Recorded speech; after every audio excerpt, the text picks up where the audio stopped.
हजरात, ईरान के gas field पर हमला हुआ है 2 जगह। अब यह गलती से किया है या जानकर किया है, पहले मैं आपको खबर बताता हूं। ईरान ने कंफर्म किया है खुर्रम शहर और इस्फहान में, ईरान की ये दोनों जगह हैं इंपॉर्टेंट, यहां पर इलेक्ट्रिसिटी ग्रिड, पावर ग्रिड पर हमला हुआ है। ईरान ने इसी के लिए मना किया था, हालांकि पूरे पावर ग्रिड पर हमला नहीं हुआ है। और इस हमले के बाद, इजराइल ने जो हमला किया, इस हमले के बाद पूरी तरह से शांति है। ईरान ने तुरंत कोई जवाबी कार्रवाई जैसे हमेशा करता था नहीं किया है, और इजराइल ने भी इसके बाद ऐसा नहीं किया कि दूसरे भी इलाकों पर हमले किए हों।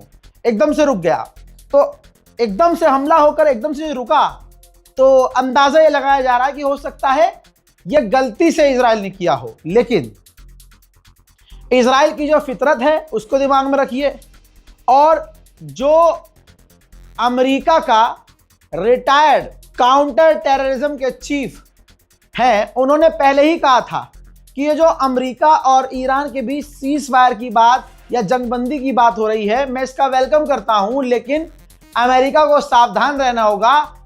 इजराइल ईरान पर बड़े हमले करके ये बातचीत खराब करवा सकता है। तो ये भी हो सकता है कि ये इजराइल ने ऐसे ही जानबूझ के किया हो। लेकिन अगर ऐसा है तो अमेरिका के अंदर टेक्सास में उसके एक पोर्ट पर बड़ा धमाका हुआ है। ईरान वहां हमला नहीं कर सकता, ईरान मिसाइल नहीं भेज सकता, ईरान ड्रोन नहीं भेज सकता, लेकिन अमेरिका के टेक्सास में जबरदस्त उसके पोर्ट पर धमाका हुआ है। देखिए,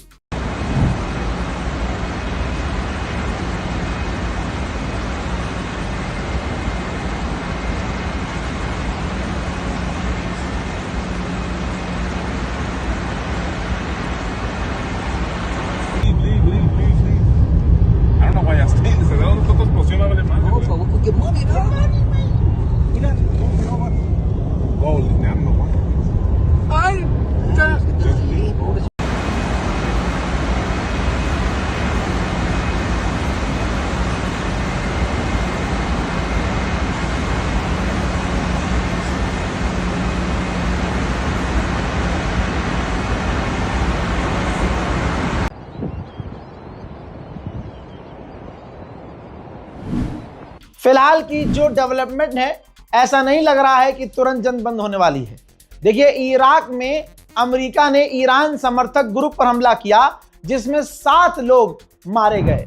उधर कुवैत ने भी कंफर्म किया है कि ईरान से जो ड्रोन और मिसाइलें आई थी वो बीती रात भी आई हैं, जिन्हें हमने रोका है, यानी ईरान भी नहीं रुका। इराक के अंदर ईरान ने कुर्दिश आतंकियों के ऊपर भी हमले किए हैं, क्योंकि कुर्दिश ईरान में घुसकर ईरान के खिलाफ इजराइल और अमेरिका के एजेंडे को पूरा करना चाह रहे थे। कुर्दिश के ऊपर हमला इराक। हाँ, या अल्लाह खोया बना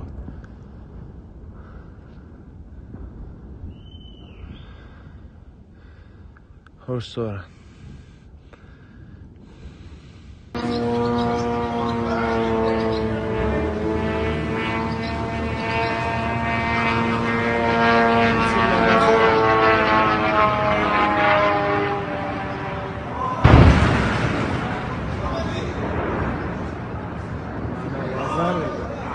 बम फूट रहा है डोनाल्ड ट्रंप के ऊपर।